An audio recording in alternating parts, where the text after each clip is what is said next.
I've been unwittingly defending someone who is now a literal demon this entire Foxcast. Ah well, time to go inject Promethean cocktail into my face and get it turned into a dreadnought. Bye.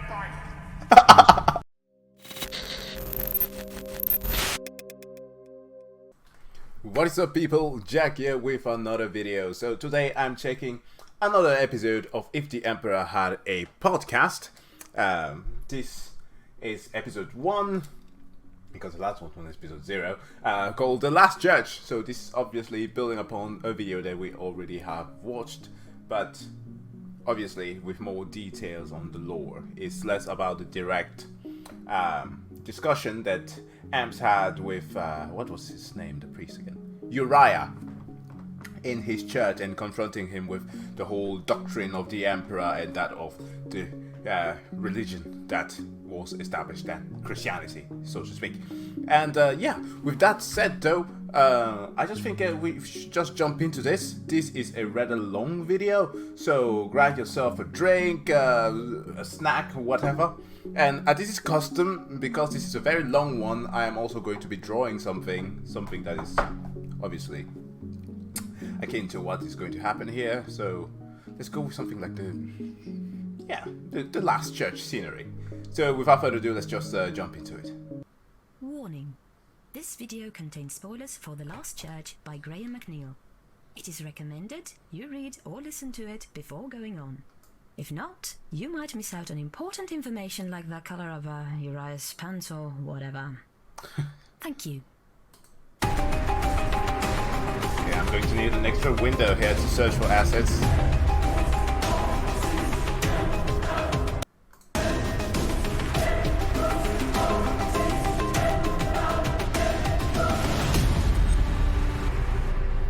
So what was the name of the church again?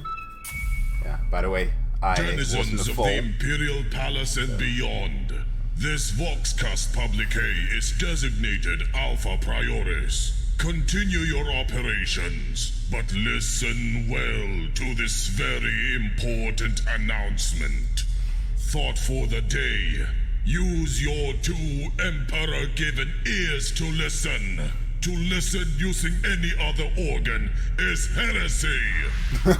Wait, how? Care to explain? Overlord. That works. Overlord. You keep my throat in good condition. Speak up.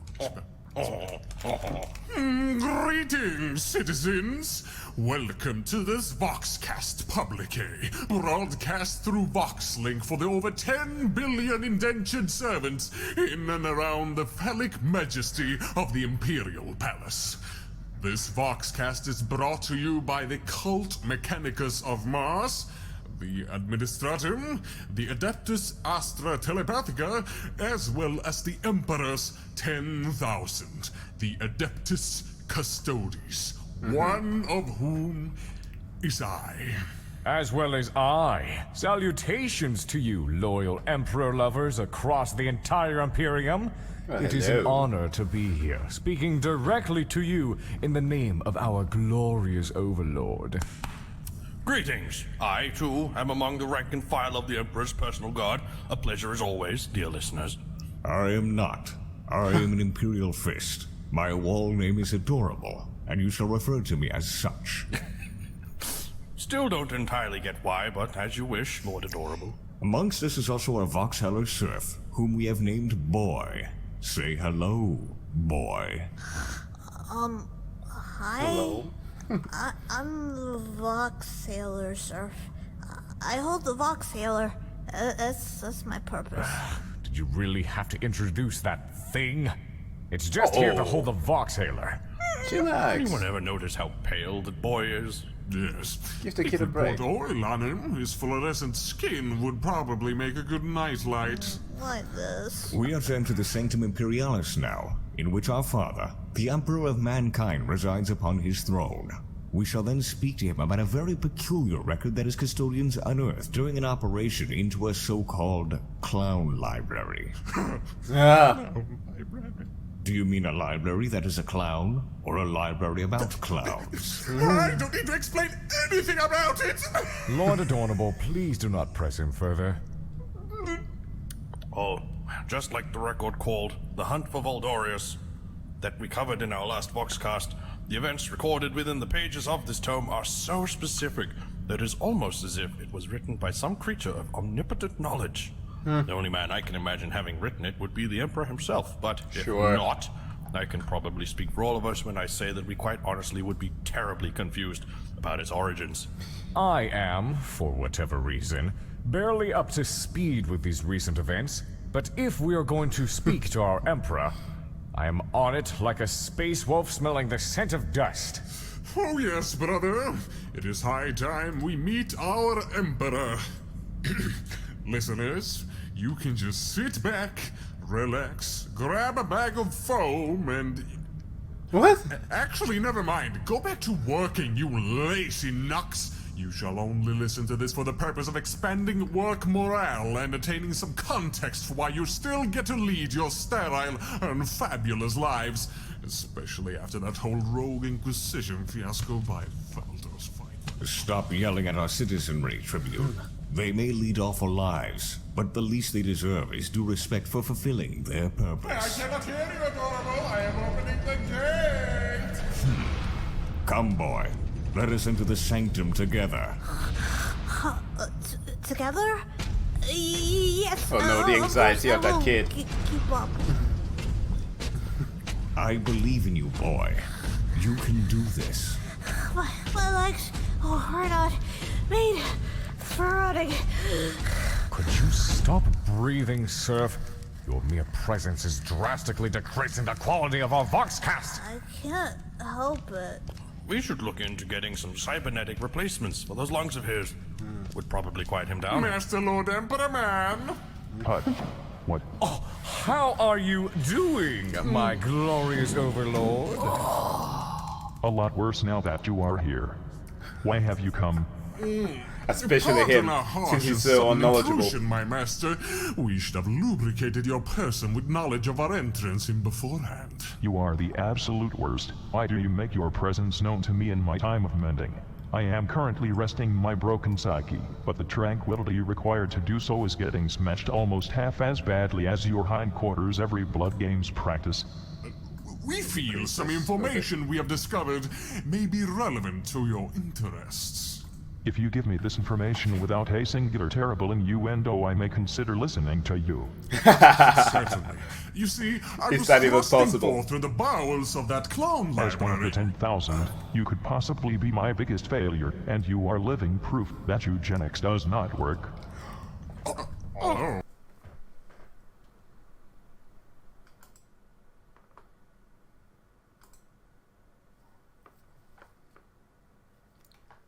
Ow. How can you just say something like that to a person? I don't care if the Emperor or not. Oh, that is, no. That is so harsh.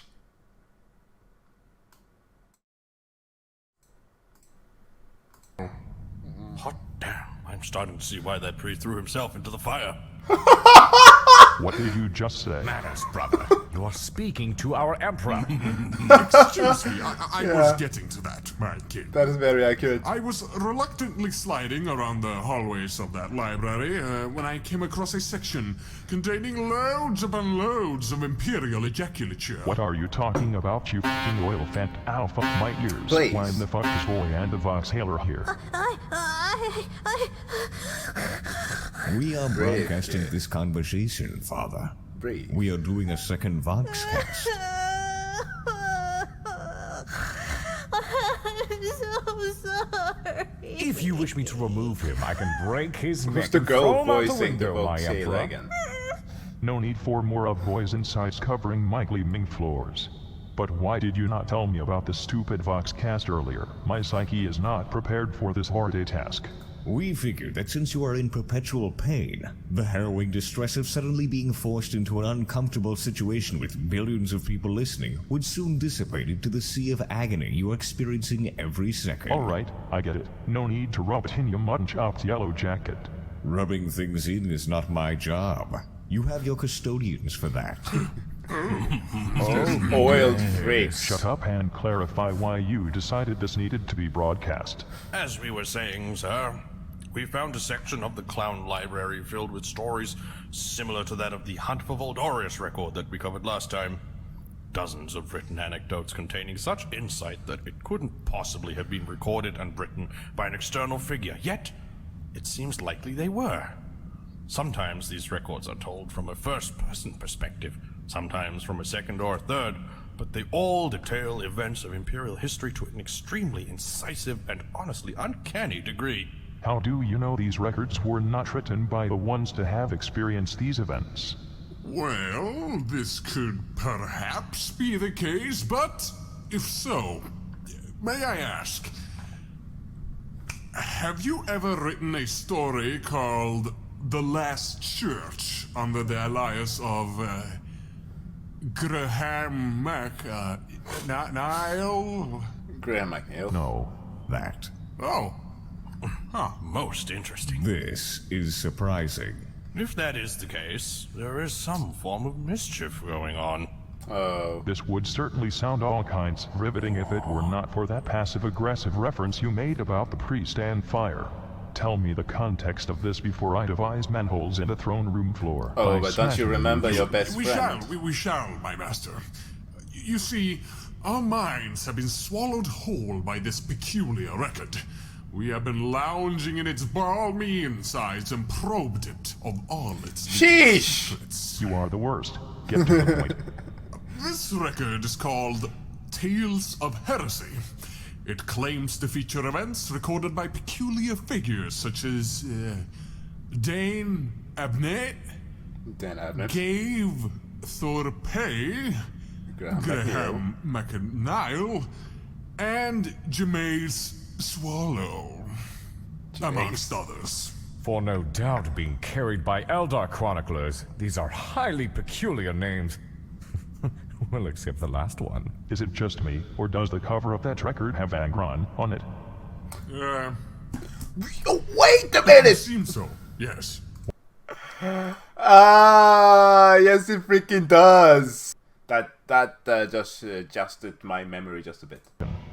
Or how to hold things that cannot handle grip pressure of 2,000 kilograms per square centimeter. He instead highly enjoyed watching sitcoms. Nevertheless, what does this record have to do with the martyred priest? I grow tired of you prolonging this.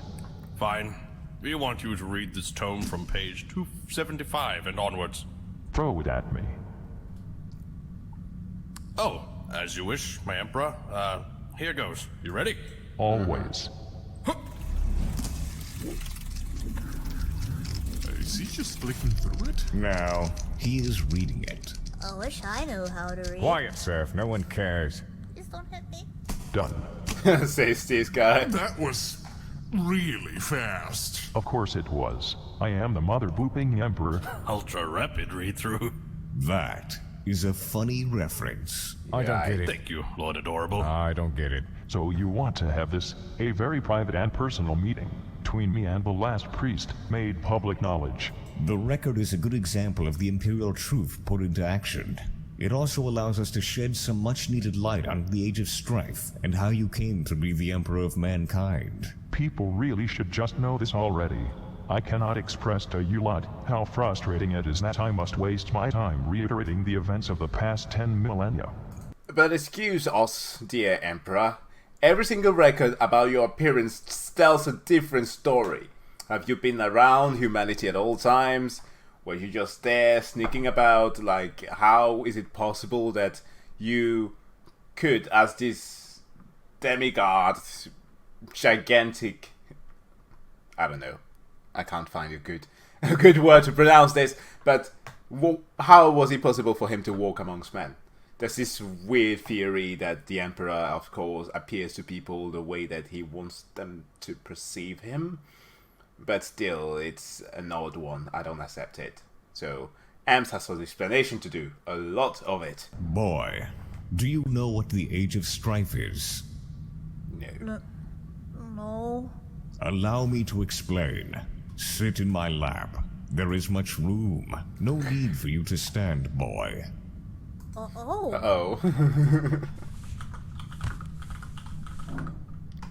I kinda like this.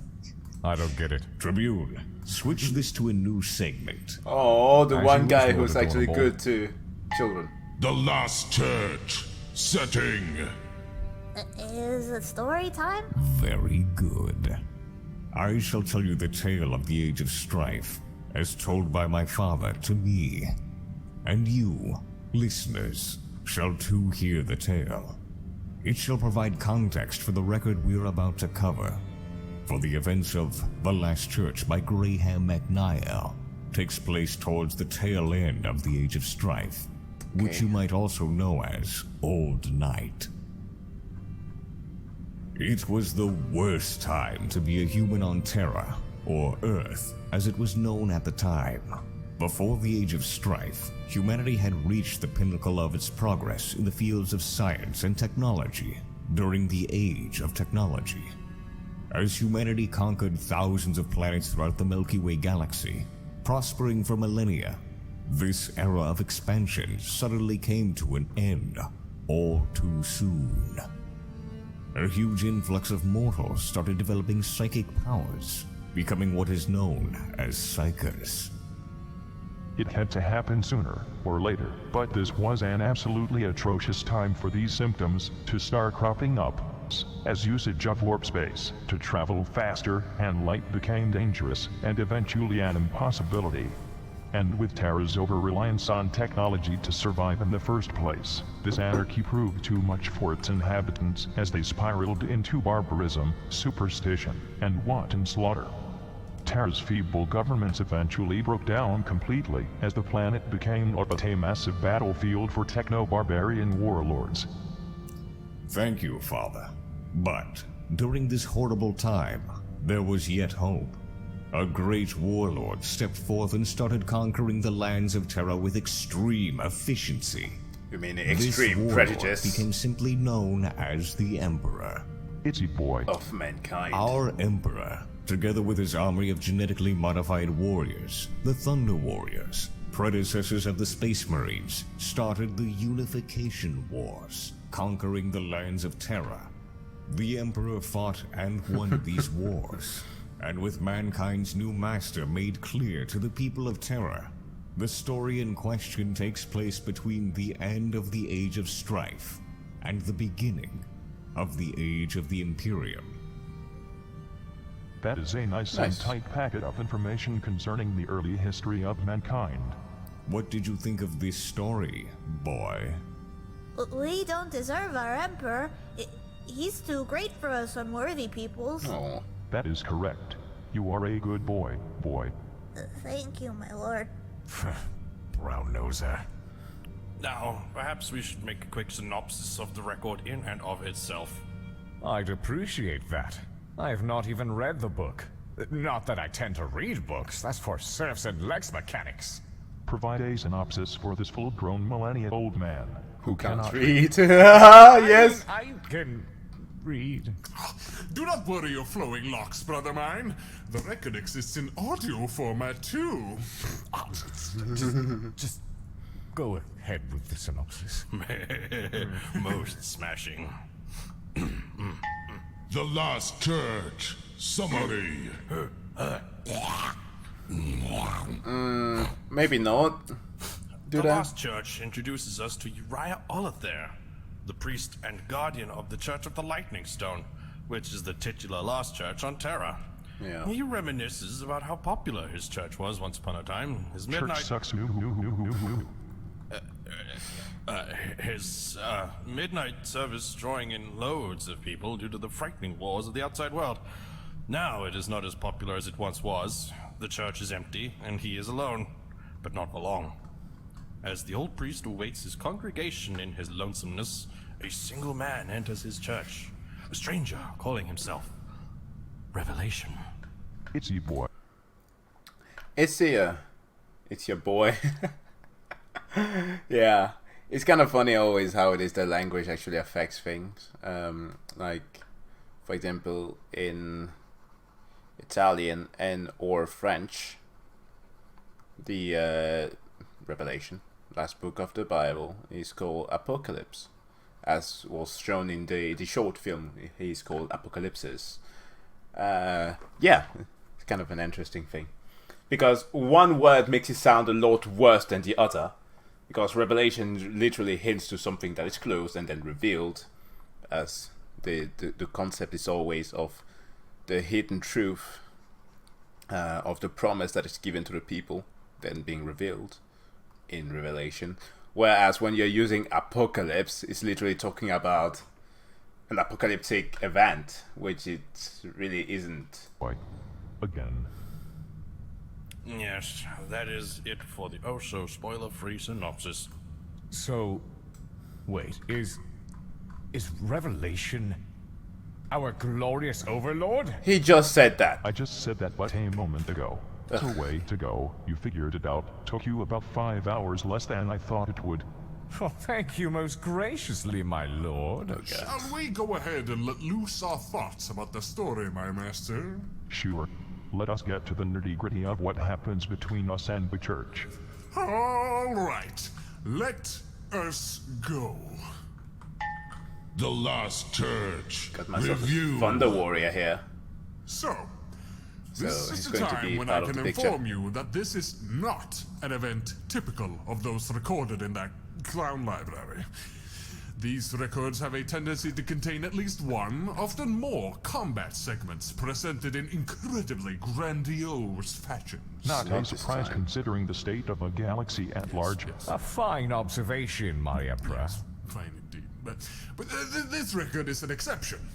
It is simply a dialogue between two people. A religious man of a simple mind led to his belief by personal experience, and a staunch unbeliever wielding cold logic as his weapon, yet is also laden with arrogance and prejudice. The hell did you just say, boy? Me, you flaccid cretin. Yes, how dare you even think of articulating such non-correct thoughts? I am sorry, my lord. Even his vocabulary is bad. He's just stating the truth. Oh, that is totally not so. Come on, as we established, you can't even read. How would you know? Ooh. Can't read! Oh, sure you can. You are such a nerd.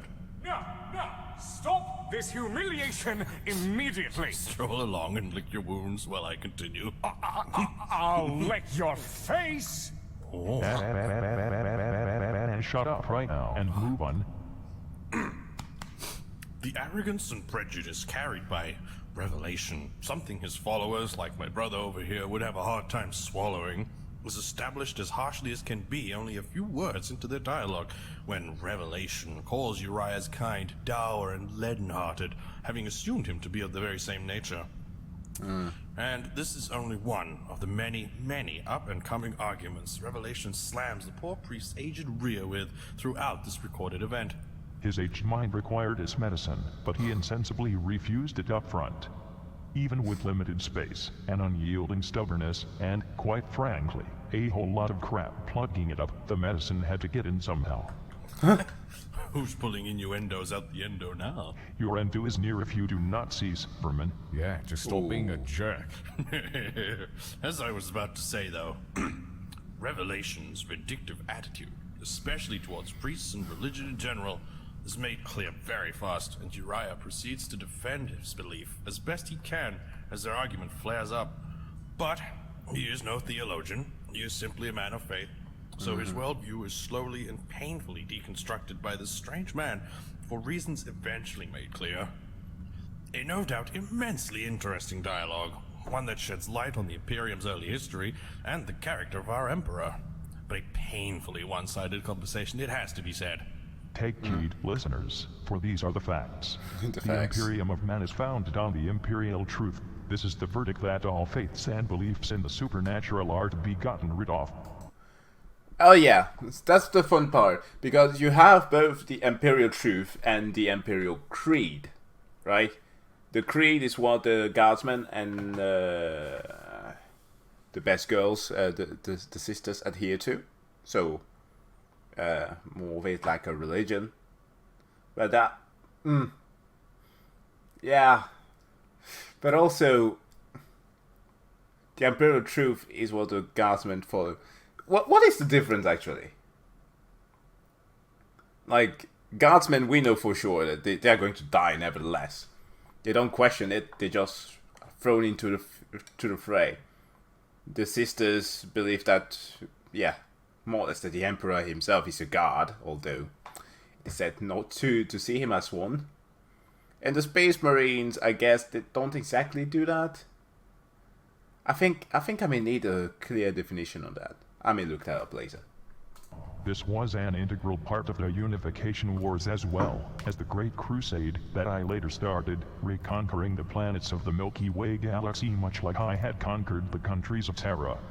This record probably has one of the best demonstrations for how the Imperial truth functions on a theoretical and practical level. Uriah and his craggy old church serving as the perfect representation of all whom rejected the new Imperium. It was the Imperial truth that brought this Imperium to its height.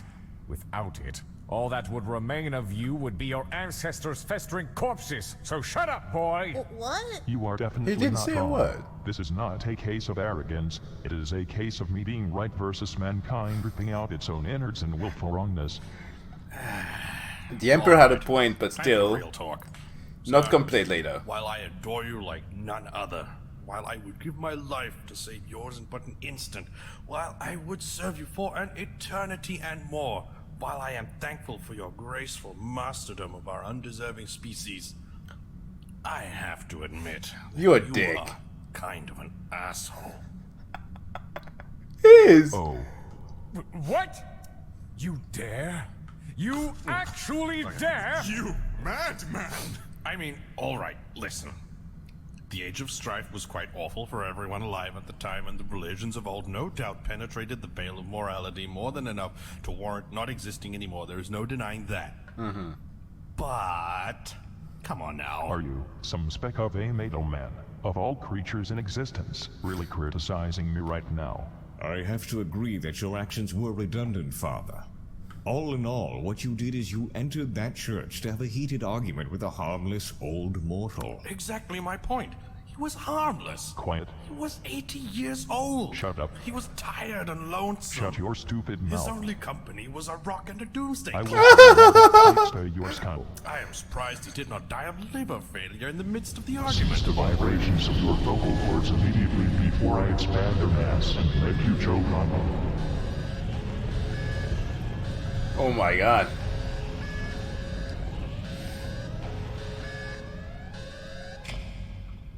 The Emperor does Choking not like to be is a function questioned. long since transcended. Do you not think I have argued with countless preachers of all different doctrines? That is exactly what I did during those times. They all either fell into my ranks or onto their polished marble floors. What makes you believe Uriah was to be treated differently? I cannot rightly say. There is just something deep inside me, in my very core, telling me that you were kind of an asshole. He just keeps on going. I will humor you. Which one of my actions during the course of this record would you call asshole-ish? Okay, let's jump into this. My first and foremost, right? Literally, as I am cleaning up and adjusting things here for the picture that is most likely going to be the thumbnail, the Thunder Warriors. I know that he needed generals that he could more or less control, some who weren't too impulsive. He already had the Custodes. But to straight up annihilate them, of course they are most likely going to use the whole argument of, no, but it died in glorious battle. No, that's some straight up BS. None of that happened. The Emperor got rid of them because he just didn't like them. Second, Uriah didn't deserve to die. There were countless other methods for him to persuade him to make him join the fold. Especially since by the end of the story we find out that Uriah had faith in the Emperor. Come on. Well, first off, you assumed him to be dour and leaden-hearted, like, as you said, all priestly folk are. Those are among your first words to him. Priests are prejudiced by nature. I do not see why I should not return the favor in kind. That is kind of an asshole thing to assume. Holy balls! All right, this is highly unorthodox. Would you like me to throw Him out the window, my lord? No, you triple strength prophylactic. Much as it is unusual for me to say this, I need his input so I can figure out how he, of all sentient life forms, has the gall to currently be criticizing me. Well, while I do not wish to strap on the thong of the demon's advocate quite as tightly as my brother here, you never told Ecclesiarch Decius that he was dour and leaden-hearted. He and this erogenous dung tub are honestly pretty useful, and I am certain you agree, considering you are still keeping them around and all. Just like Uriah, I gave him a second chance, but unlike Uriah, Decius did not decide to throw a fit right into an inferno. I think that might be because you didn't decide to light the ecclesiarchal palace on fire after converting him. That would be incredibly wasteful. The ecclesiarchal palace and all cathedrals at once house that wretched imperial cult is to be dedicated to the galactical establishment of the new imperial truth as well as the worship of mankind as a whole. Why did you not repurpose the Church of the Lightning Stone in a similar manner? By the time your Thunder Warriors lit the church on fire, the old priest had been converted. You had already convinced him that his religion was nothing but falsehoods. As I said, some things, such as old churches, are better left forgotten. Gilliman would probably fight you on that. Yeah, Mr. I need to conserve everything. Cultural vestiges. I would brutally spank his behind as blue as his livery if he did. Right on! Lewd. No. Besides, some old stone church would have had to make way for the factorums and scriptorums eventually anyway. No Come on, man. Pointless history when we can favor progress instead. Oh, how soon we forget. Ignorance damns progress. That is what our glorious overlord said last Foxcast. I cannot help but feel that forcing this old church into the void of the forgotten is to deliberately enforce ignorance. I wasn't in the last Foxcast, so I didn't even hear him say that. We are currently bringing the so-so forgotten vestige of cultural history that you are attempting to defend up openly in a Foxcast publique. It was a different time, and different actions had to be taken for progress to occur. So you go eat your empty-headed church-sympathizing blather between two loaves of dumb and drawn while I remain in the right, as I always do. So you would not burn this church down if it happened to exist today? I would. But I would not have people forget it. I would instead make it an example to all of what happens if you insult me by insisting on building some scraggly damn cult check on my planet. Oh yeah! Burn it! Burn it! Burn it all down! Burn it all down! Burn it all down! Yeah! It is quite the vendetta you carry. Nevertheless, I have a second point to make. Oh, please! No, go right ahead. I am ready to thoroughly debunk and viciously murder each stupid point you bring up against me. The second instance of assholishness that really stood out to me was when you told of the atrocities his religions had wrought in the days of old. Like those holy men who killed a whole bunch of people while, well, for the lack of a better term, crusading. Yes, his religion was awful. Barbaric nonsense influenced by the gods. What are we doing now? What of it? Well, I just could not help but feel like your hypocrisy reached some form of climax when you told him the difference between the old crusades and your crusade. The difference is I know I am right. A perfect retort, my glorious overlord. And what did the others not say? Always, all the time. Shut up, boy. I didn't say anything. Why did you bring that up, butler boy? Are you really going to challenge me on this? No, perhaps not. But I am going to ask you why you did not just use your divine charisma upon his simple, mortal mind to convince him your crusade was justified. That way, he would have followed you no matter what. I did not wish for him to follow me blindly like he had done his false god. I wanted him to make the conscious, free choice of following me. Yes. But... okay. So, first and foremost, a lot of Christians have this weird mentality in thinking that the story of creation is about the creation of the first man and woman. It's utterly absurd, as the Bible, for example, records the ages of each lineage of the members that are recorded. From the first book of Moses, Genesis, records from the history of Adam up to Moses, stating all the lineage there, making that time frame 2,000 years. which would mean that the Earth until now is 6,000 years old. You may come across some people who are new Earth Christians who believe the Earth is only 6,000 years old. That's where it comes from. But with that said, though, in the story of the creation is obviously the idea of free will, right? Nothing is forced. The absolute thing of free choice is always included.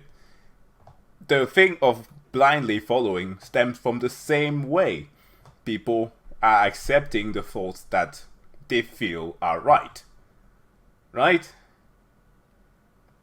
Nothing is forced. Obviously, one can talk about the thoughts of, for example, indoctrination and so on and so forth, but it's literally the same thing that the Imperium does.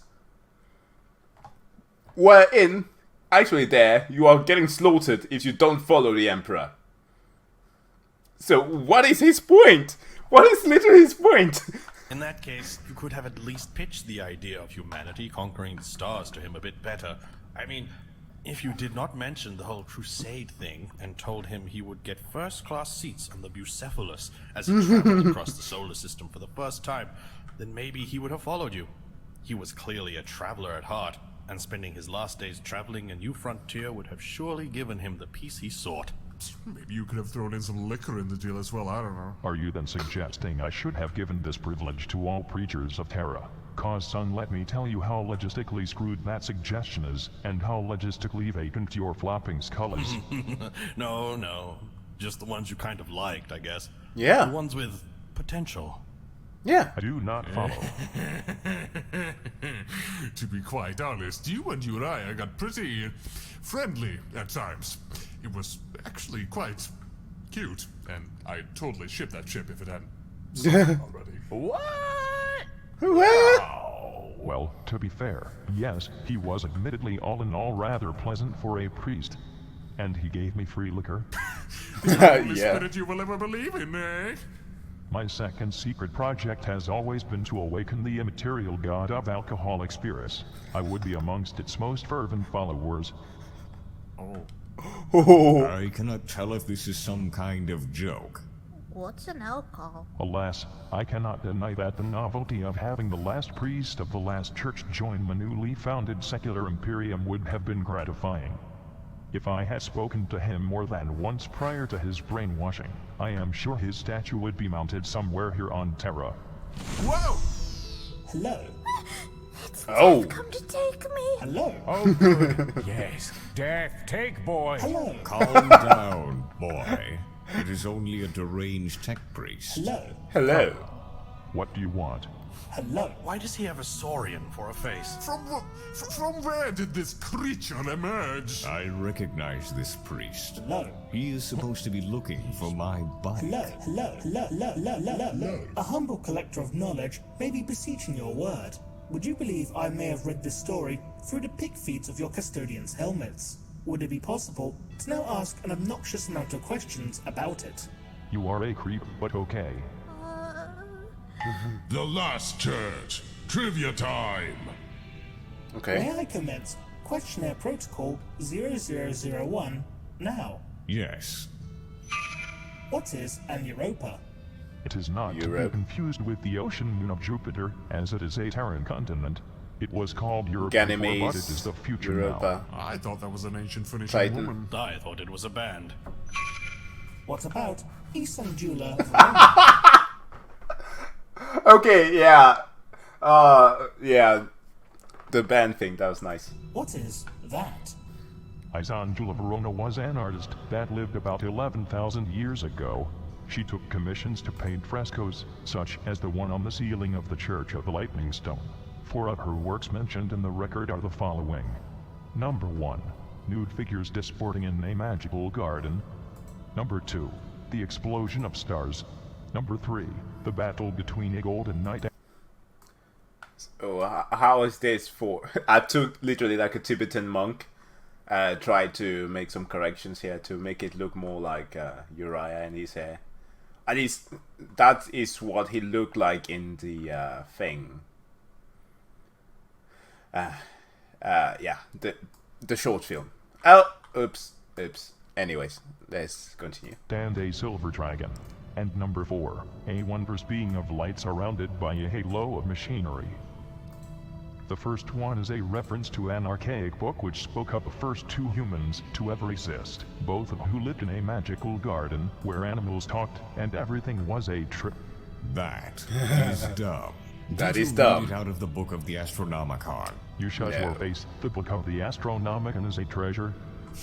Moving on, the second painting is more or less a hilarious jape on the priestess' expense, as it was an artistic representation of the Big Bang. I do not quite remember if it was Isandula herself screwing around or if it was due to some so-called divine inspiration, but having a church decorated with a secular truth concerning the origins of existence, as opposed to one of divine creation, is an insanely great prank. Does sound like something you would do. Boy, do you know what the Big Bang is? It's a big sounds fart. really lewd. Wow, you know what? It actually does. Are you serious right now? I was warming up to Boyd, but now you are turning him to your side.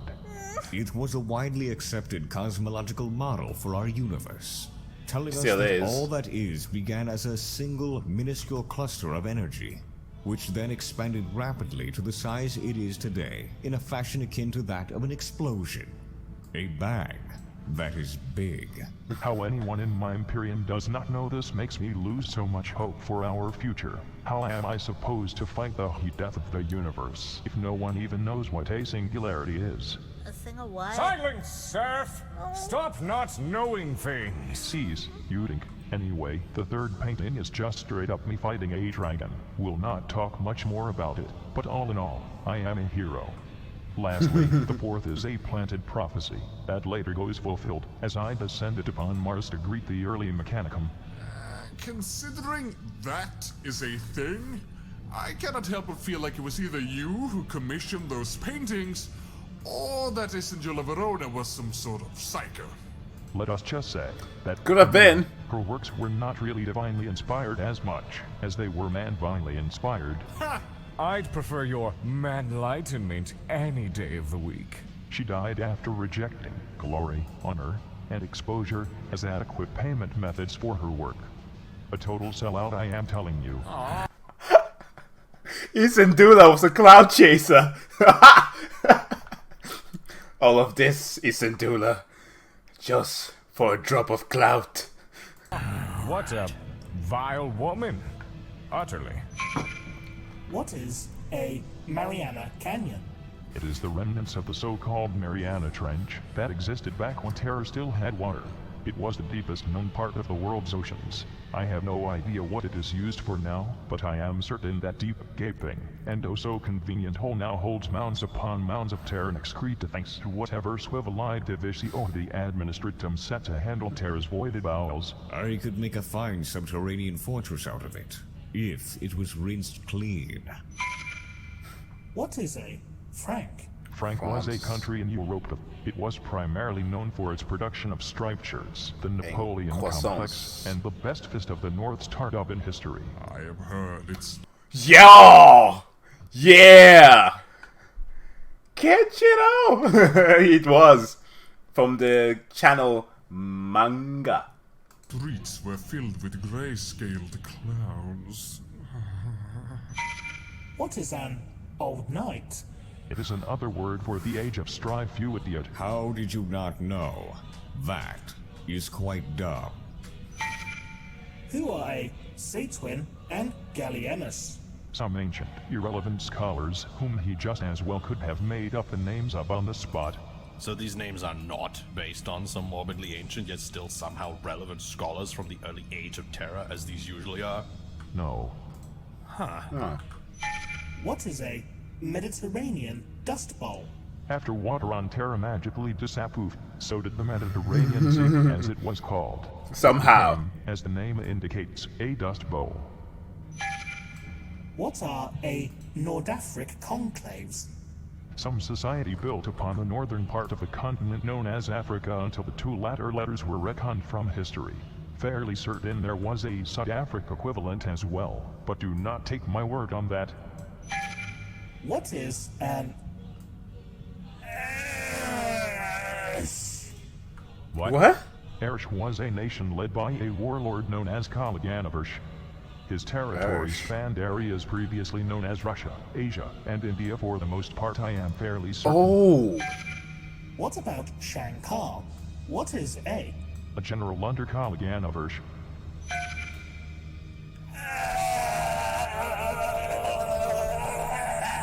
I think our servitor here may have... Goodness gracious, how What? horrifying.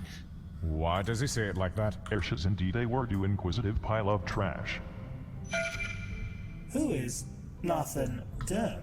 Nathan Doom was the most infamous warlord of them all, the half-insane, half-genius, half-sand enthusiast of the Pan-Pacific Empire. His empire was incidentally only made possible due to the fact that the western portions of the Ring of Fire region disappeared. Wait, is it Nathan Doom or Nathan Durm? Both and neither, Both. as befits someone who is somehow half-insane and half-genius. Good thing no one cares, he is incredibly dead and irrelevant. What is Tally? A pizza place. And Scandia? A buxom nation of Dalmatia traders in what was once the kingdoms of Denmark, Norway, and Sweden, before they decided to not accept unity, and thusly got dunked in flames by yours truly. And what about the Indonesian? Ain't no tax evasion here. Stop asking about nations, you vexing Don Holzer. What was the religion the priest held on to?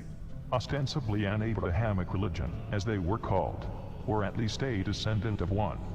Perhaps something along the lines of Catholicism, which is lightly touched upon in another record. Religious worship of a catheter seems highly ridiculous. It is no wonder you banned its worship, Father. Do you know, I was going to smack you for being wrong, but if you look at it with a deep understanding of esoteric philosophy, you are uncannily correct. Explain, please?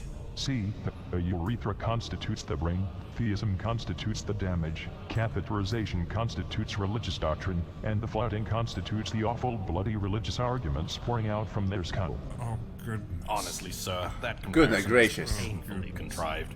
Damaged urethras must have been common back in the day. Yes. This ancient sect first formed in the early days of the Age of Terra, at the very beginning of the calendar we conveniently hijacked off of them. It somehow managed to survive for thousands of years, like a stubborn disease, and crazily enough, it might just still exist to this day. It is brought into full view late into the record when I revealed the history of this barbaric religion. I spoke of the ancient crusades, and its indoctrinated acolytes, who spouted the assault and killed countless of innocents. I also referenced the events of the massacre of Bessier in ancient France, as well as, and prepare yourself for this one, the establishment of the Catholic Inquisition. Yes, you heard this correctly. There is an actual honest-to-fuck reference to the very Inquisition the one in the 41st millennium is so shamelessly trying to mirror. Exactly. And these things always, as usual, make zero sense, right? Like, why did they engage in these wars? When the literal... Actually, wars are constantly mentioned within the Bible, for example, but the wars are never those of religion. I think I may have brought this before, but like, if you read just Ephesians 6, talking about the simple thing of the wars not being those of flesh, but against the arguments. It literally says that people are supposed to talk. You never saw any of the disciples bearing arms. They were always the ones who were being stoned and killed and such because of the words that they gave to the people, which were not accepted. Like when they came to the Jews and were like, you're not supposed to castrate and cut off dicks. They were like, no, we want to do that because that's how things always have been. An organization that I myself call a dreadful, monstrous plague of hysteria in this record. Don't think I have ever heard of such an organization ever existing. I guess the name had to be derived from somewhere. Originality is dead. Suffice to say, when I later on ordered Malkador to form what would later be known as the God Emperor's Holy Inquisition, his intention was absolutely not to make a horrific planet-murdering descendant of the 12th century organization going by the same name, and I will be knifed in the eye socket if that was his intention, and he is just screwing with me from beyond the grave. Could this be the last question? What was the lightning stone, really? I do not even think we provided context for the lightning stone in the first place. It is just a dumb stone that got hit by lightning. A blind and deaf man was supposedly nearby when it happened, and was cured, or something. It is really vague, and quite an awful, self-contradictory story dug straight from the contents of someone's catheter bag. But the stone did exist, at least? Yes. The lightning stone is actually an ancient pinnacle of rock previously known as the Old Man of Store, before the little lightning stone fantasy came to fruition. It existed upon the Isle of Skye, which was part of an empire known as Great Britain in ancient times. How great was this Great Britain? Not that great. Not that It was great. actually pretty small. Had a lot of pound lands though, so that goes for something. So, if I am thinking right, I think that they're mentioning Poundland, the store. It's literally like a store where everything costs £1. I saw way too many of those in Edinburgh. It's wow. I almost got sick of eating Toblerones. That was man. I was like 14. Look, Toblerones were the best thing on earth back then. I may not have any more questions, but might I be leaning towards no? I have no idea what compelled me to answer all of these questions. Can I break his neck? Not now. Oh. Chill, dude. Do I have a theory? Yes. The theory is the Emperor of Mankind, in fact, a giant asshole? Well, you are definitely going out the window. Be gone, you rat! What is Be gone, sir. Now that is done, do you know what I am going to do? What shall you do, my master? I am going to, for just a moment, acknowledge your piteous little wishes. Will I get to suckle your kneecaps? No, you will not. I shall summon forth Uriah from the depths of the Imperium to Oh speak to no! This is a bad idea. between the two of us. Whoa! Whoa! Oh, shipping time! Wait, you can really do that? Of course I can.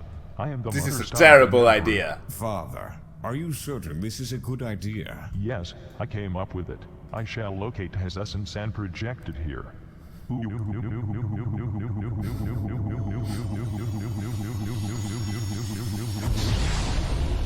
Oh no. What? Where am I? By the gods, what is this hideous light? Oh. By Glutius Maximus!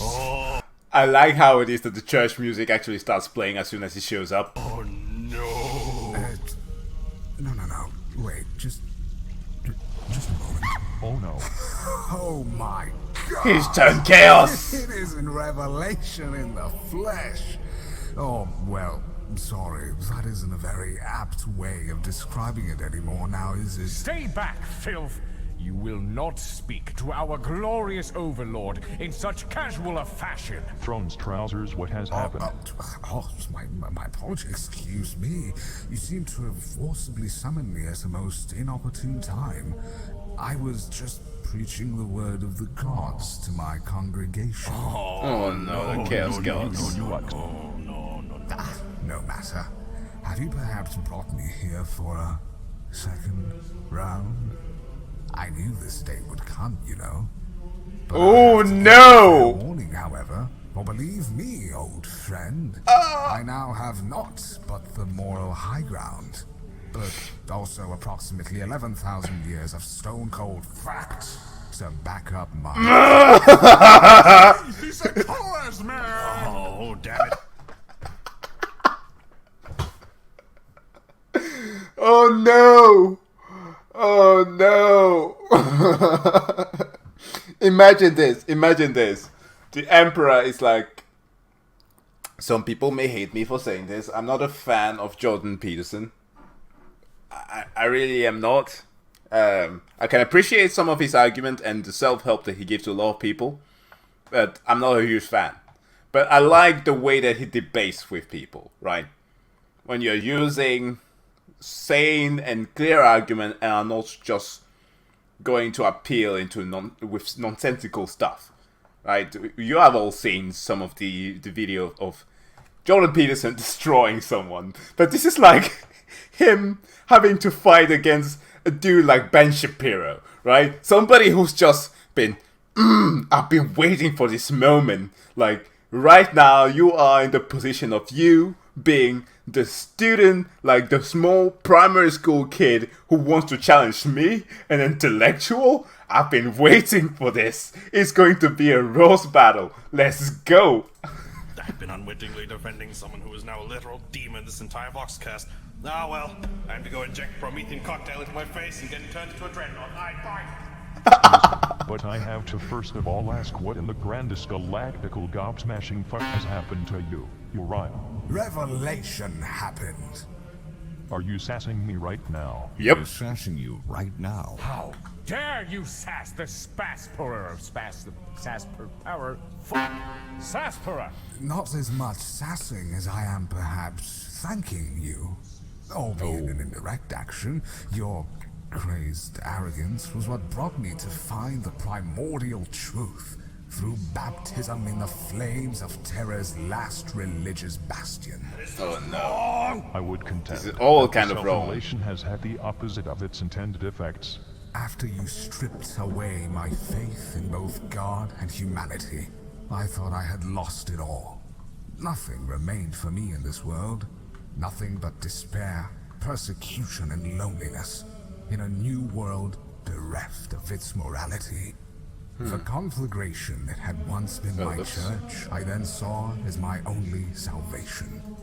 But in the midst of the inferno you had so ruthlessly started, I heard their voices. They called to me. They wanted to help me. Oh no. They saw my faith not as tragic and fruitless, but as tenacious, honorable, sophisticated, and beautiful. But you just They assured me my existence had purpose, that the life I led had not been a lie, and that they wished it not yet snuffed out. They truly did exist, and they saved my immortal soul and brought me to the heavens. For them, I remain to this day. I yet stand as the last true priest of terror in the name of the gods, and I will preach their word to all whom are willing to hear it. That's cap, So, bro. That's cap. Friends, would you care to join me for the midnight service? It's Cap not in a half, midnight, cap it's in a half. noon, traitor! I hate this. I hate everything about this. This is taking a huge dump over the entire being who was Uriah, and the record in and of itself. Why would anyone do this? I am quite horrified. Fine then. Into the fray once more. We shall joust with words, thrust, and parry one another's certainties with argument and counter-argument. Say what you will, and we will spar for a few minutes or so. I really do not have more time. That is my intention. I have other matters to attend to, but a few minutes I can spare. Did you two just quote your previous conversation almost verbatim? Shut up, Rogel. Dad is busy. I am adorable. You're really not. First off, making the transition from a belief that, while immensely hypocritical, primarily proclaims itself servants of love and prosperity of all mankind to a belief that praises literal, actual demons is so beyond logical reasoning it could be a religion in its own right. Demons Correction is work a here. name you foolishly apply to them to manufacture pretext. Sorry, quick little thing. I found this bit of art. I added a bit of...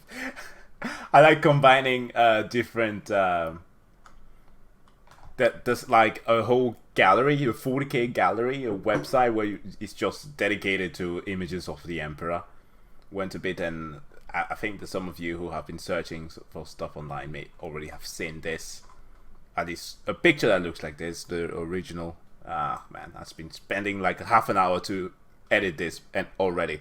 But anyways, changing it just a little bit up and including that rest. Sorry, let's You keep going. frame them as objectively evil, but in that same regard, I could call them angels. Oh no, he has actual arguments. Run for cover. You must be screwing with me now. Have you ever seen a bloodletter? Yes, I am aware as to how they appear, but... Just look at this Ubarmi marble druid. Oh, that's a picture of a bloodletter. Yes, I am aware as to how they appear, but... Had it been 11,000 years earlier, and the sucker came for a visit, you would be voiding your bowels witnessing a literal Satan strolling through your church. This is all semantics. To be quite honest, I do not care for what the Neverborn might appear for you to be. What matters is what they are. Yes, and this nice young man would like you to distribute mandatory alms to the Church of Mega Satan by ripping and pouring its contents into a mile-wide goer lake. See? You're doing it again. You're framing them as objectively evil and leaving it at that. Something you have done since time immemorial. You frame things as harmful when it's a lot more nuanced. I am not framing anything. This is verbatim what Bloodletters do. It is even in their damn name. The service of corn is a web not... that they use is literally called a hellblade. Much like the poorest servants of the powers, you focus all too much on such petty things as names and exteriors. You forgot actions. I am vastly different in my own worship. The one I spread to the masses.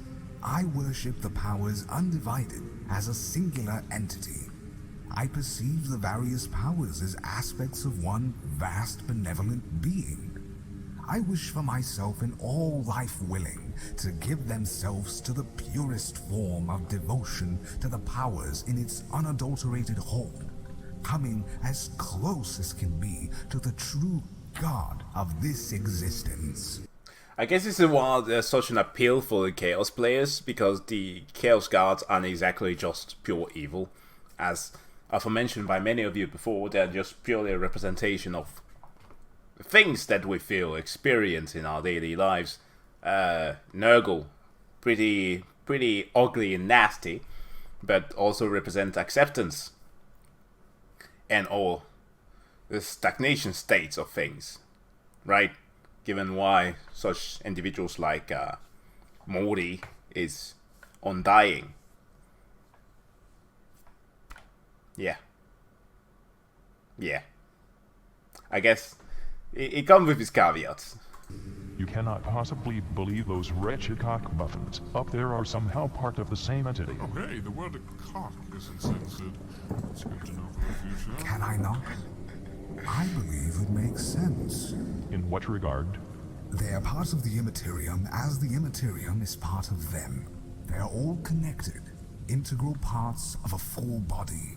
Well, the way I see it is that what we call coas gods are like malign growths on said body. They need to be removed, so the body as a whole stops destroying itself. Remove coas. That is quite ludicrous. Do you realize... Remove coas. No. Coas, chaos. If you were to do that, remove then... coas. Listen here. That is not even how it's pronounced. Remove coas, Stop remove that coas, immediately. remove You're coas, acting like a remove petulant coas, child. remove coas, The remove grievous coas, skeleton remove of a coas, child is remove what you coas, are. remove I coas, can't believe remove I'm coas, having an remove argument coas, with a remove child. coas, remove coas, Also, remove stop it. coas. Stop it. Remove If you don't coas. take me seriously, I will not be having this conversation Remember anymore. that one time when you worshipped a book that said, abstain from things polluted by idols, from sexual immorality, from what is strangled, and from blood. But then you fried your brain and began worship of all those things instead. All right, listen here, you shriek. All right. One thing that is correct. That is so true. A correction needs to be made, however. The worship of idols and such things both have a literal and a non-literal meaning. As for example, there are constant talks of weddings in both the Old, New Testament, and Revelation. Dear Emperor should know this. Said wedding is the fusion of flesh and spirit. Just as Jesus received the Spirit of God during his baptism, for example. There's the talk about, in Matthew 22 and 25, talks about the Spirit marrying, Jesus giving a parable about how the kingdom of God is like a marriage. So, the immorality, sexual immorality, is obviously the worship of other gods. You partaking not in a marriage with the spirit that you already received, but with that of others. That's the thing. It's not about actually being sexual immoral. That's why, for example, when Jesus came through, was saying to the Jews that they had to stop doing all just the constant physical things, like physical sacrifices and all this. Those were useless because things now carried a spiritual meaning. A bit of theology there. But with that said, though, yeah, he's totally right. The thing that Uriah now decided to align himself with this just because it gives him a bigger purpose is still wrong. Although he carries a point to now defeat the Emperor in debate, it doesn't make it right. Speaking Revenant, I am getting rather sick of all this horrid hypocrisy that you're heaving forth, but since you want to play that game so badly, let's go! Let's go! First off, since you focus on such petty things as exteriors and namesakes, let me do the exact same thing. Let's see what happens. So, let me think. You directly or indirectly repopularized the usage of many, many words that were previously almost no. used by, for, and with different religions, such as Crusade, Inquisition, crusade, church, cathedral, sanctum, prayers, sacred, holy, divine, chastity, litany, purity, faith, angels, halo, priest, prioress, canoness, martyr, cherub, chaplain, templar, cardinal, Ecclesiarch! Yes! saint, pilgrimage, blasphemy, corruption. By the way, now I know I'm going to. So, the reason why I'm quoting all these Bible verses and all this is because I got very interested at a point in learning more about theology. Because just like the Emperor, this thing of ignorance creates the prejudice and such, right? So I did not desire to be unknowledgeable about something that most popular, yes, the bestseller book in the world. So yeah, so I started reading about that. And within the Bible, there's this book called Ecclesiastes. And it's about the most depressing thing that you can ever read. It's basically, your life doesn't matter. All that you do is going to fail. You suck. Like anything under the sun, is vanity. I think it's like literally what the first chapter says about it. And it's amazing. And you also find stuff like that within 40k. Like everything that is not dedicated to the servitude of the Emperor is like, dude, what are you doing? The Council of Nicaea, the Inquisition, and of course, heresy. Just to name a few. And here you are, sitting in your glimmering god couch, led up to by a giant reference to Stairway to Heaven, in a literal golden palace the size of 1,000 landscapes. There's a lady, I'm all sure. over the place. And you dare call me a hypocrite? Oof. Most of those were Lorgar's fault. Lorgar, he is a direct cause of your actions. Oh man. Lorgar made himself follow the path of his own religion. In his own blindness and desperation, he sought what he couldn't find in Father. Precisely. True. He only became a religious nut because he was put on that irrational oratory of a planet Koshis by the Coas Cretan. And you decided to still give him an entire legion and the Spread his power to faith and not just spread his annul it. faith. Which, was the belief that you were a god, by the way. Totally called that one. The fact that You have Lorgar, like, showing up, like, as he was being captured, right? Lorgar, he was enslaved, pretty much. But then the Emperor comes and frees him. Just like, okay, so I'm here. Fear not. It's totally showing up like All Might. For I am here. Fear not. Yeah, I'm not quoting that correctly. But nevertheless, the Emperor shows up and Lorgar's like, that's God. No. I'm just your dad, okay? Chill. Okay, God. What did you say? Sorry, Dad. Lorgar. Oh, man.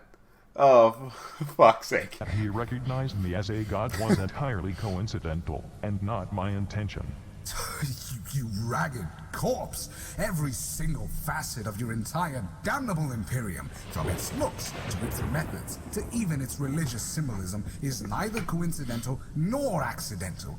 You have done all this on purpose, and now you seek to deflect blame onto those whom you supported. Shut it. For God's sake, Revelation! Sanguinius literally has angel wings. How could you have accidentally done that? I believe those were caused by radiation on his homeworld. Radiation does not cause anyone to grow angel wings if they were not. Hey, it could be an X-Men. Was it not you who just said stop focusing on petty things such as names and exteriors? And that is exactly my point, you sanctimonious arse.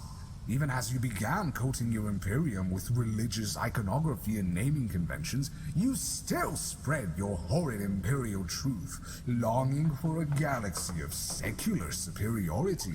Ooh, look at me, Ooh. I'm so rational. Ugh. Even while claiming to have the moral high ground, and that religion is and always will be a source of destruction and despair, you go on literal crusades, killing billions who do not consent to your enforced belief system. Your imperial truth has killed more people than any religion in the history of man. The difference is, I know I am right. Fuck you! And also, I wasn't done. He just keeps on going. Keeps getting worse. While you revel in this grand display of abhorrent pietism, the primordial truth too contradicts itself, but in the right way, in that while it may seem to you like the incarnation of objective evil, it actually brings forth purpose for humanity. Pride, hope, relish, bravery, and all dreams and emotions of mankind are praised to their highest regard. Beneath the rugged exterior of the powers, you find goodness in the heart of men. Beneath the deliberately hollowed exterior of your imperial truth, you find but a fruitless existence. The supposed purpose you speak of is but an awful excuse to ever revel in your ultimately inessential feelings, as multi-dimensional intelligences suckle from your naive brain teat. Your purpose is to be a host of parasites.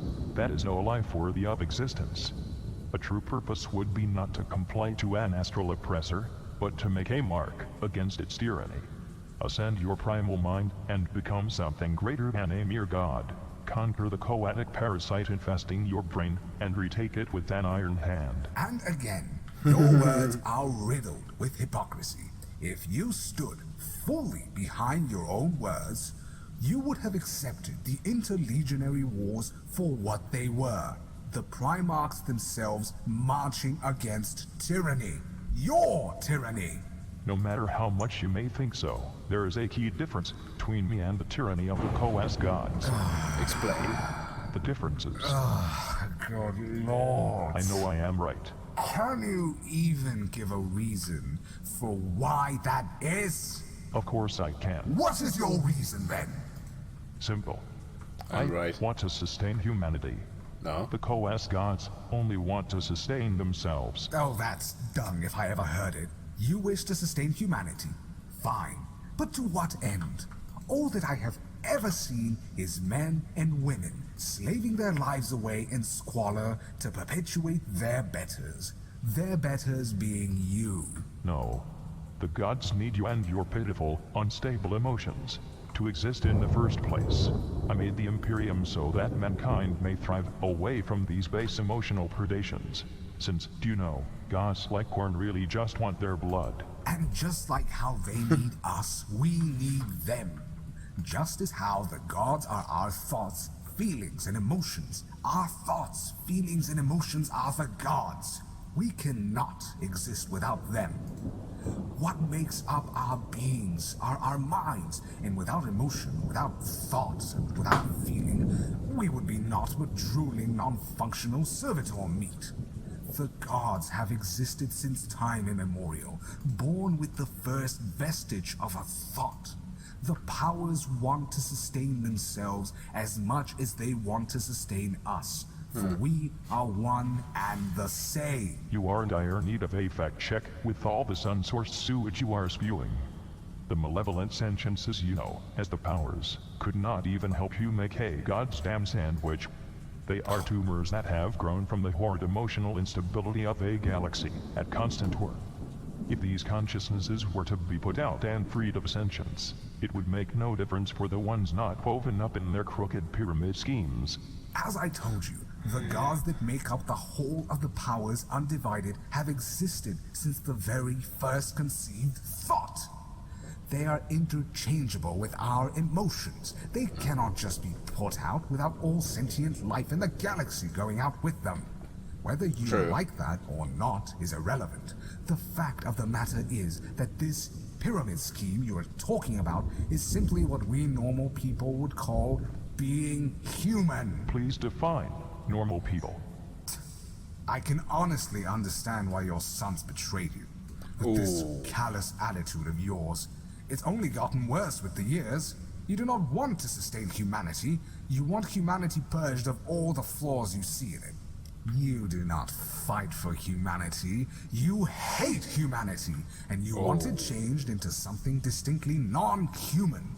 You want an enforced belief to replace free thinking. You want obedience to replace mutual companionships. You want the lives of your people to be dedicated to nothing but servitude to your malicious, self-serving cause. And oh my, how painfully ironic it is that I tell you all this. This is the same rationale which you use to pave my path to your own brand of enlightenment. But in the end, I saw in you the exact same oppressors that you sought to destroy. God damn, Uriah. You may call me a hypocrite for having altered my worship, but I still preach the same word of love and prosperity, just as I did back then. Only in the name of gods I know for true watch over me. But you? Your arguments have run dry. Your scapegoats have withered away. Your secular galaxy cannot exist. And you will never be able to fulfill your godless ambitions. We have ourselves a thumbnail. How do I know this? Because I know I am right. That is where I am drawing the line. This dumb miasma of incorrectness you are permeating is starting to manifest its own idiotic sentience. The game has changed since our previous discussion, and as much as you may believe you are in the right, you will the be convinced turntables. otherwise sooner or later. All in all, nice discussion, heretic, but it is time to stop. Oh, good. The H word. Being all ironic, are we? Yes. I had assumed your humor departed with your skin. Really sorry, my lord, but this What was the word it was going to say? sensitive, divisive, and controversial discussion about coerced ideologies has caused a few civil wars to crop up across Terra already, so... And we have ourselves a thumbnail. The Emperor going to Uriah like, "Hey Uriah, shed some fire, yo." And some Thunder Warriors in the back there. Yeah, that only took like an hour or so to do. Anyways, it's fun. Perhaps we should distract our listeners by moving on and reading some questions sent in by them before more of them start stabbing each other. Actually, I think that might be the taco dilemma still going on. No, these are new, unfortunately. Do not worry, we will quell the rebels in a short time afterwards. We'll just tell them nicely to stop having opinions. Fine. Read me some awful questions from our most painfully inept citizens. Can you send me home first? My congregation awaits me. Absolutely not. You will suffer these questions as well for your crimes against humanity. Oh, for the love of chaos. Now I suppose I understand why you were mispronouncing it. Go, start reading, before he fades out of this realm. Yeah. Questions and answers segment. Also, holy shit, is that a cat worshipper? What the fuck? Wow, even the announcers are rude. Right, first question.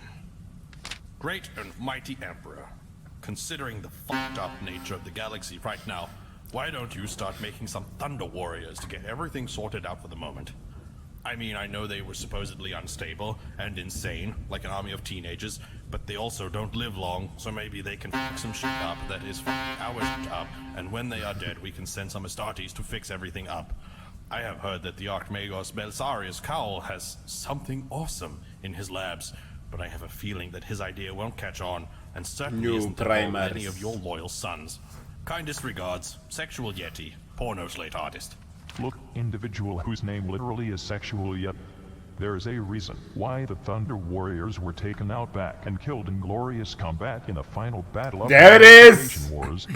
There it is! We're only prototypes. They decomposed. There it is! Got Astartes on the way and, you know. I wholly agree with the sentiment that they were like an army of insane teenagers. This man is quite enlightened for a porno slate artist. You are only saying that because they threw you off a cliff and laughed at you. You know, them throwing me off a cliff isn't exactly the first thing that comes to mind when I think about those mass murderers. Gajuare revelation. Besides, not even sure what you're talking about with this whole died in glorious combat thing. Last I heard, they were all put down like dogs by your golden underlings. They all died in glorious combat on Mount Ararat. End of discussion. And he's all live. No, I'm pretty sure there is no mountain going by that name. Well, this segment's getting cut. Perhaps we should consider cutting the entirety of Uriah's appearance out altogether. Perhaps we should consider cutting Uriah with a guardian spear. I'm incorporeal, you absolute tosser. Am I the only one curious as to what the pornography man meant by Archmagos Belisarius Call having something awesome in his labs, as if to imply that he is creating new Thunder Warriors? I do not care in the slightest. There are billions of tech priests across the Mechanicum committed to their own little tech heresies. Primaris. They will never get their projects out there to aid the Imperium due to the restrictions put on them by their overseers and their i.e. GW. I am quite certain he and every single other cog in the cult is just working at some hollow, futile endeavor that will not go anywhere, like making female Thunder Warriors or reinventing the squads. For some reason, I recall Gilliman having mentioned this Magos by name in the past, but I am unsure as to the context of the conversation. Was it about reinventing squats? Because I told Gilliman that he was not allowed to do that. What's a squat? Do not worry about it, boy. No need to depress you with such information. Okay, Lord Adorable, sir. Excuse me, but could you please move on? I do not have all millennia. Very well. Here's the next question. Dear Emperor, what are your thoughts on the Volca Fenrica's honorable stance against the Inquisition concerning the citizens of the Imperium that... No! Shut up! Don't say that they are freaking space marines. Volca Fenrica! That's the Space Wolves. Good job. The illiterate eggplant strikes again with information absolutely no one of us knew. Eggplant? Oh yes, Revelation. What are your thoughts on the God Emperor's Holy Inquisition being stood up to by a pack of galactically misplaced Scandians? If you had not noticed, Beelzebub, I despise the fact that some stupid dumb idiot decided to ironically name Malcador's organization, the Inquisition. Are you sure it wasn't you who named it? After all, your very existence demands 7 layers of irony to even comprehend. He cannot be certain. My father's memory is fractured, so it is fully possible he could have named it himself and then forgotten about it. Shut your jaw or I will weld it shut. If I may speak at the behest of our glorious overlord, of course he approved of a priest. To make this entirely clear, what this citizen is referring to is the conflict that occurred in the aftermath of the First War of Armageddon, in which the Inquisition started to force the citizens of the planet into labor camps, sterilizing and purging them if the need became apparent, as well as conspiring to kill all the guardsmen who survived the conflict. This resulted in a Cold War between the Inquisition and the Space Wolves, who took action in favor of freeing the Emperor's people and the soldiers of the Armageddon Steel Legion. Honestly, that's a pretty senseless reason to get into a war over. And why is that? I mean, Who cares if the population of some planet gets treated ill after an attack by a force that is known to corrupt people against their will? Case in point, look at this emaciated pastor man. Oh, excuse you, Nudist. I made the entirely conscious choice of denying your god and accepting my own. I was never corrupted, nor did I turn into some rabid beast that needs castrating. Damn it, now I'm conflicted. What do you mean you're conflicted? You had good points! Excuse me, but there is an entire separate record concerning the First War of Armageddon and the Cold War that followed. Perhaps we should cover that record in and of itself in a future Voxcast and continue this discussion then. An excellent set-aside, it's tame. Go ahead with the next question. Yes, naturally. Oh, glorious Emperor. I would like to inquire about the mysterious being that sometimes aids our efforts in bringing peace and prosperity to the whole Imperium, the Sanguinor. Be it your action, O mighty master of mankind, be it in any way related to your favorite son, Hawk Boy Sanguinius, blessed be his name. I hope you get your eye patches soon. Eternally yours, Battle Brother Camelius, Blood Angel's 2nd Company, 6th Tactical Squad. Blessed by who? Say, do we have any information on this Sangui boy present? Oh, allow me just a second. I cannot wait for you to have Dante. 2 bionic eyes implanted, Father. It would look very funny. You are not allowed to laugh at all ever. I will laugh a lot, Father. In my mind. I will turn all your body's dopamine supplies into pure mercury if you do. Page 51 of the 5th Blood Angels Codex. It is said that the Sanguinor only appears before the Blood Angels when circumstances are extremely dire. So dire, in fact, that only a few are actually recorded to have seen him in person. The only ones who are certain that the Sanguinor is no myth nor hallucination are those privileged Blood Angels that have access to the chapter's reclusium. Wow, Okay. we just keep leaking classified information about different chapters, don't we? No one Yeah, why shall not? keep secrets from our Emperor. I am not talking about holding secrets from him. I am talking about openly The people. discussing this kind of stuff in a Voxcast publique. I do not believe this is classified information as much as it is history. No one bothered to confirm one way or the other. Within the reclusium that I was just talking about, there is a single iron-clasped volume recording every single account of the Sanguinor's manifestations across the millennia. Alright. Manifestations is a strange choice of words. Almost as if this bargain bin Sanguinius is some sort of warp entity, huh? Taking into account how your soul seems to be all over the place, ever considered if you have your own little never-born offspring strutting around? Like Yeah. this Sanguinor, perhaps? Even if I did, I would not be telling you about them, Krieg. I do not need you inviting my never kids to your extra mundane Sunday school. No, that's all right. I'm certain their father wouldn't even be there to pick them up afterwards, seeing as how he's stuck at home being an armchair activist in the most literal sense of the word. Can I continue talking about the Sanguinor now? So, do not let this cruddy demon jealous here stop you. Like your grasp on this realm, your insults grow ever weaker. The book goes on to say that determining the Sanguinor's nature is just about as hard as his glistening armored abs. Does it actually say that? A couple of members in the Blood Angels chapter council theorized that the Sanguinor is an amalgam of the Primarch's nobler side, the part that kept him from fully grasping his big, black, quivering murder boner. Gods, how impious. Yes, the horde illusions need to get thrown out the window. If only illusions could be thrown.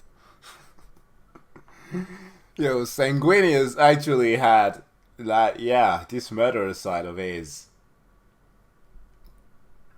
I would like to see him, man, can't they bring Sanguinius back? We need an actual angel around. Forget Saint Celestine, we want somebody who's like, I mean, she's cool, don't get me wrong. but like we need a dude with organic wings showing up, tearing shit up, and being like, "Hey, I'm awesome." By the way, like in the Horse Heresy, a lot of his descriptions when he's not in attack mode or battling, it's always like describing him how he's wearing these like gowns of the type that you will see in like shows like Spartacus that the nobles would be wearing, and it's like, how do they fit on with those wings of his? How does he wear those? And even in the pictures where you see Sanguinius sitting down, how are his wings fit? Okay, I'm getting into technicalities, forget it. The Sanguinary Guard, the Blood Angel's most elite veterans, believe him to be one known as Ascalon, whom is the founder of their order. His body preserved by the powers of your grace, my king. His head ever encapsulated inside the golden death mask he has worn throughout the millennia. I will always take credit where credit is due, and credit is always due to me, for I am the reason you all live. Objectively incorrect. But I must say that it is well within reason for a space marine to survive for many millennia. As long as no major harm comes to their organs, and they liberally use their suspended animation membrane, they should be good. This is true. Oh. There is specific mention of a marine called My God. Prometheus within a record simply Getting called all over the Pandarax, place. whom survived in suspended animation for just around 10,000 years. Well, it is either that, or the mantle of the Sanguinor is simply passed down from marine to marine, and has been for 10,000 years. That would make even more sense, don't you think? I believe him being a warp entity makes the most sense. You insane pulpiteer. Besides the notion of him being a manifestation of Sanguinius's noble nature, the Blood Angels are known to be obsessed with their primarch. And of course, your son Sanguinius is basically your very own Jesus. Oh, please. His very own what? Yes, this sounds like a food? My glorious golden hawk boy is not hey Jesus. No, he absolutely is. He's like a brazen parallel to Jesus of the old religions. Everyone loves him. He has flowing, beautiful hair. He sacrificed himself. He has his own day dedicated to him. He's nicer than his dad. Naturally, the warp working as it does, this Sanguinor would coalesce within the Imperium and become its very own nascent entity, formed from the massive worship of your son. If you are the father and Sanguinius is the son, He's the Holy Spirit! Sanguinor is... Oh my god! Oh my god! What? Please stop drawing connections to your old superstitious nonsense. It is worsening my eternal headache. Oh no! You do not get to use the word superstitious anymore, friend. That word has passed its expiration date by many millennia. Screw you. Expiration dates are guidelines, not rules. Would this logically conclude that there is a warp ghost of me sailing around the Imperium? I too have a day. It is not as popular, but it exists. Maybe. No. I would like to call it the Adorbador. Stop. He comes to your ham blocks when you sleep and fixes your walls. Oh, Santa! Next question. Yes, of course. To the most illustrious Emperor of mankind, my lord, I hope this missive finds you in tolerable health and happiness. It does not. I am a sanctioned Imperial psyker, formerly of the Ordo Hereticus branch of the Inquisition, based in the Calixis sector. Since your decree that the Inquisition be disbanded and all personnel return to civilian duties, I have been out of a job. I cannot return to my homeworld, Piety of Seth, which is currently being invaded by Xenos. I am struggling to find work on Scintilla, as the masses in general do not trust or like me, and the nobles and Adeptus Arbites are all corrupt and secretly in league with some kind of vile pain cult. I also have no experience working in a factorum environment, and would be a constant health and safety risk to my fellow laborers. I humbly beg you, my lord, as the greatest and most perfect psyker in all of the galaxy, what advice can you provide to any and all itinerant Imperial psykers left wandering far from home, unemployed, or otherwise vulnerable to the mercies in a distrustful and hostile populace.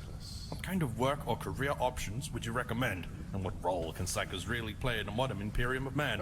Yours in eternal service, Echelon Quilan. I do believe this man missed the memo I entrusted the Ecclesiarch to send out. That would be because of its origins. It takes a bit more time for information to reach in and out of the Calix's sector. Let it be known, the Inquisition, which is real by the way to all civilians and guardsmen who were wondering, is not to be disbanded anymore. It was just a prank, at the expense of the most horrid authoritarian parts of the Inquisition, so I could have them banished to the warp. Loyal subjects such as you, Echelon, are allowed to continue your work as long as you do not use your unquestioned watchdog dominion over the sector to murder babies or something. Yeah, set everything ablaze. Traitorous babies. What do you mean, traitorous babies? What does that mean? Can't have the next man-skinner grow up if we are fully capable of stopping it. Oh no. What? Better to just make cherubs out of them, honestly. What? A baby can't be a traitor. A baby is a baby. Oh, your outrage truly is rich by grade, considering your ex-religion invented the concept of original sin. What? Oh, God, that's not similar in the least. You're all disgusting. I question your judgment, Coas man. I am certain your church is made out of dead babies. That's objectively incorrect. That is rather impressive. What? How did you build such a structure? The foundation must have taken you months to construct. No! My church is not made out of dead babies. You know what? I'm going to continue on with the next question Oh, now. the pain never ends. The pain never ends. Dear Corpse Emperor, I know it is surprising for us Coas Astartes to communicate with your Imperium in Wait, non-violent what? ways, but I assure What you is he I'm doing sending here? This friendly little letter with no ill intention. You see, it happens that after our last successful revenge plot on the fluging furries on Fenris, our primarch, Magnus the Red, had mysteriously vanished from his tower. During our victory party, no less. Imagine that. We didn't find his psychic trace anywhere on Sotarius, and our Corvidae seers can't divine his presence in the warp. Apparently, someone or something is blocking them. No clue, no lead, nothing. Besides, his disappearance can't be the result of one of the dark gods or filthy xenospecies. They would already boast about it, which leaves you and your Imperium as the last suspect in this mess. Consequently, I am asking you this one question. Have you anything to do with the absence of our primogenitor? Because we are one of the few legions who managed to remain on good terms with our Gene Father, for the majority of us anyway, and we really miss him. Sincerely, Jehuti, Thousand Sons Sorceress. P.S. I enchanted this message so that any member of your cult who read it thinks it's a letter of praises to the God Emperor, and he should read it in order to bypass any potential filter and or censor. Don't blame them too much. Looks like the administratum spam filter divisio is getting promptly restaffed. This garbage being thrown straight in my face is inexcusable. The sorcerer told you he enchanted the letter. One would have thought that a simple enchantment should have been noticed when sorting through mail intended for the Emperor of Mankind. It could have been emailed to charge. It could have been super anthrax. In fact, we may be breathing in the super anthrax right now. Hey boy, are you dead? Not yet, my lord. Alright, super anthrax ruled out. How about answering the goddamn question instead of worrying about super anthrax? Right. Yes, I kidnapped Magnus. You did what? You heard me, Rakeface. I kidnapped Magnus. I had him brought here to my palace in Avox to serve me once more. Box. So, to the haughty pile of stale wizards he calls sons, you can either get going with your repentance post-haste or dissolve into nothing. Those are your choices. So could you run that one by me again? I don't think, like, we can't just walk by what you just said as if it's not something that you just said. This is not something we can just ignore. I stabbed Sinch in the face repeatedly, as to reclaim Magnus's soul. He is loyal to my cause once more, and you all can suck it long and hard. Stabbed? Siege in the face? You can go on with the next question. I am done with this one. What? Certainly. Alright. This one is a bit... I can barely see what it says, but let me try. Alright. God Oi. Empor, I draw a picture of Gork and Mork Crumpin to prove the orcs is that biggest and strongest. Strongest? Yeah, strong. It's I on the back. Strong me from Ugok.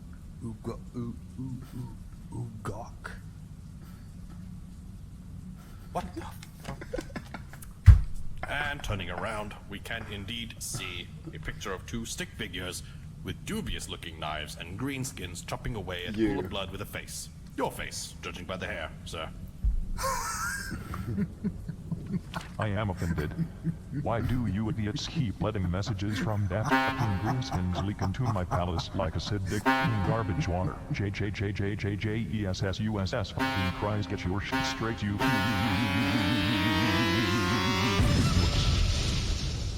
Oh. Gods above, my presence in this realm aches. Did I kill it?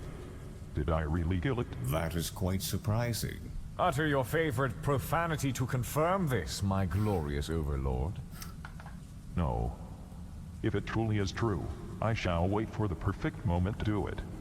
I shall revel in the moment, feel the taste of freedom on my lips, and exercise the unshackled might of my vocabulary once more. Oh, yeah. No more flues or flops. You better read the next question, before I spend this moment lambasting you and your gristly leather slacks. I personally find my pants very fashionable. But, nevertheless, here's the next question. Emperor. Well, rude, no my glorious emperor, or most splendid emperor, or extremely erogenous emperor. Just emperor. You need some humility in your life. And you need to wear something that is not a red-spangled potato sack. Having been one of the few among my sisters who survived the alcohol-induced coma from the news of your lack of divinity, I have a substantial amount of time to wonder over what answers I would request of you. I have come to one conclusion above all others. As you say, you're no god but a man, I will be blunt. I would have an answer to my question that has plagued my mind particularly for some time now. Surely, if you can share in the bad as well as the good, it would help us feel more connected to you on a real human level. You claim to be the product of a shortcut taken by ancient psykers to achieve the ultimate evolution of humanity. But does that not mean that at the end of the day you are still human? Should you not then feel the same guilt and doubt everyone feels? If so, I would know this. Have you ever had any serious doubts as to your goals and aspirations? Has anything ever made you reconsider any of your grand designs for the Imperium and humanity as a whole? Has anyone ever made you think twice? Is there anything that could or has made the greatest of our species think that perhaps our species is not worth saving to begin with? Cantus Advanced Lucael of the Adeptus Sororitas. Aren't the sisters just a tiny bit hypocritical? Like, in a way, like, since the Emperor states by his words that he's still human, right? As stated here, a short call to the final stage of evolution. Yet, the Space Marines are kind of disliked by the sisters as they are mutants, genetically modified. Right? They get along with the Custodes, and also, I think what are they called again? The Blanks. Oh man, I keep forgetting the actual definition of these. The actual thing that they partake in, but you know what I mean. The Sisters of Silence. They get along with those because they aided them post-heresy to bring down different leaders that were ruining the Imperium and disturbing the Imperial Creed. But yeah, it's like the Emperor says this, but you're just taking his word just like that, and yeah. Alright, first off, this girl has for some reason convinced herself that because I am no god, I am to be treated in an entirely different manner, as if disillusioned. That is exactly what you wanted, though, is it not? That a god is greater than a man is a pre-manufactured assumption. To the ignorant, a god is greater, because the definition dictates it. To the enlightened, a god is a frail construct built on the foundation of our own morality. one easily toppled when we decide to resist it. Gods, you're so rational right now. Great job. Secondly, I do not carry it out. However, the future may pave my path forward, be it in the ways I had envisioned, or in unfavorable terms. I always make the situation my own. The state of mankind's future is ever shifting. I just make sure it shifts in my favor. You're saying this, but it's kind of hard to take you at your word, considering you've been stuck as a corpse on a throne for the better part of 10 millennia. Who is to say that is not part of my plan? I sort of doubt that. Next question. Of course, sir. My might, Emperor, I am but a corpseman of Krieg, fitted for the grinder, but I must ask you as I ride in the Panzerwagen, fitted for transportation, do you forgive Krieg? Do you forgive all our treachery, all those years ago? We have thrown countless men, boys really, at traitors, Xenos, and the dreaded forces of Coas alike, seeking for forgiveness. So I, a lowly soldier, heading for his demise, ask you, do you forgive Krieg and all we have done for the Imperium so long ago? They've already reveled in so much death. The western front of Normandia. Yes. Sure. Wow. That is probably the single greatest endorsement a planet has received since the heresy. I mean, here's the thing. I do not really know what you did, but if you remain loyal, you are forgiven. Just keep fighting the good fight, my man, and get yourself a real name while you are at it. What on Terra is a Panzerwagen? Now that is a food. Awful, rationed, comes in a tin.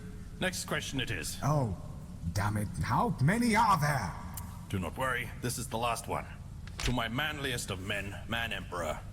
Tragedy has befallen our pitiful planet known as Nelson 420. Is it? Since your glorious words reached our voxcasters, seeking to settle slap on the thighs. debate peacefully. A taco debate? Ooh, We held we're a getting democratic there. vote, mandatory upon pain of death, of course, to determine which day would be deemed most worthy of occasions to eat such a sacred meal. Alas, what were once hushed heretical whispers of rebellion among our society have become open shouts of defiance, calling themselves La Campa de Taco. These lunatics are led by she who calls herself Sister Beehive, as if to mock the very adepta sororitas she pits herself against.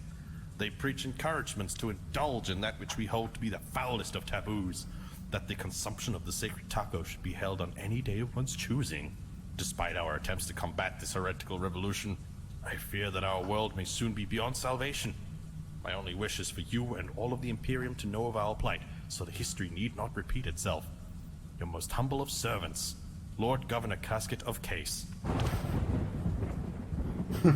Inexcusable. Unforgivable. Unjustifiable. Indefensible. Reprehensible. Without justification. Our bloody tacos! To eat the taco on a day of one's choice is to defile the sacred bond between you and the very modus operandi of the taco. It is not you who gets to make the choice of when the taco is to be eaten. It is the taco that makes the choice. Exactly. The Cheddar-Jet's creed clearly states that the taco, by its definition, defies consent of consumption outside of its designated taco day. Consensual consumption outside of the delegated time period is a myth. What are you talking about? Tacos? Non-consensual consumption? What? Last Foxcast, Lord Adorable and our Emperor started a civil He's war late to the over party. what day tacos should be eaten. But tacos aren't even that good. Oh no! Send Chaos him back Beat. to wherever he came Throw from, him away father. right He now. isn't wanted here, and he doesn't want to be here. Yes, this kind of grade A sacrilege is not welcomed in my palace. Oh, finally! You better not fiddle with the altar boys, Precho, even if they are co-aspirants, would not want to decimate the remainders of your spit-roasted crotchicle. Brilliant rebuttal, Bone Boy. Push comes to shove, I know that I can always count on you to try and hamstring me with an accusation that I am a pederast. In the future, try cremation. It sure as hell beats shutting yourself up in a palace-sized coffin, listening to your own bones creak in agony, you glorified dog treat. Screw you, Uriah. Screw you, Revelation. Ooh, this was a heated one, hey. You know what? I really do want to ship it. No, you don't want to do that. Can I ship it? I don't think so, my lord. No, that is full-blown heresy. Use the age word Mark II. Nevertheless, that was certainly dumb. But, come to think of it, you have my thanks for informing me about this incredible reservoir of psykery. If other records go into as much detail as the last church did, I could learn so much about the happenings of Imperial history. Oh yes, absolutely, my Emperor. We want more. We need more. We These do. spurts of knowledge cascading upon the skin of our collective encephalons truly carries addictive qualities. Shut your failure of a face, Sir Sinew. And that is our cue to end the Voxcast. I totally forgot we were broadcasting this. I feel like this may come to bite me in the ass in the future. Thank you to everyone listening. Remember that no Thank matter you. what, you make this Imperium. The Imperium does not make you. That is all. Uriah had pretty lousy arguments, yes? No one would Shut ever up. consider joining his cause after hearing this, yes? It's all good. How are you? That is not an answer. I hope to see you all next time. Have a good one and Emperor bless. No. Emperor bless, like God bless. This was good. This was a nice episode. Oh man, but boy was it long. Yeah, this is awesome. I love the back and forth that he had with Uriah. Uriah was just absolute savage. Yeah. But the Emperor gotta deserve it, and Uriah also deserved his fate. I mean, he decided to join Chaos, so can't really defend him on that one. But he did make some solid points. Well, 4 out of 5 there in that room were kind of against the Emperor in his bit of twisted logic. But well, what do you have when you have another dictator who thinks that he knows the better of everything? That's what we need, democracy! Despite it not being a perfect system, it at least makes up for good agreements sometimes. Right? So you can't really put the blame on people because the happenings are their choices. But with that said, guys, thank you so much for checking this video. It's a long one. I hope that you enjoyed it. Almost 2 bloody hours. And yeah, with that said, I wish you all a wonderful day and Emperor's bless. See you next time.